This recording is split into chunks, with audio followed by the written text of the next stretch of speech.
Елеспен кездесіп жүрген әйел одан таяуда бала көтеретінін мәлімдеді. Ұлыбританияда өзін көріпкел ретінде таныстырған әйел Австралиядағы сапары кезінде елеспен төсектес болғанын мәлімдеді. Ол елестен жақын арада бала көтеруді жоспарлап жүргенін айтуда. Бристолда тұратын 30 жастағы Аметист көшеде елесті сезінгенін есіне алды.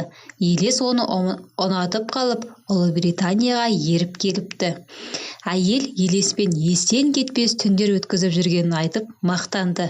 Жарты жыл елестің көңілдесі еткен ару жақында одан бала көтермек.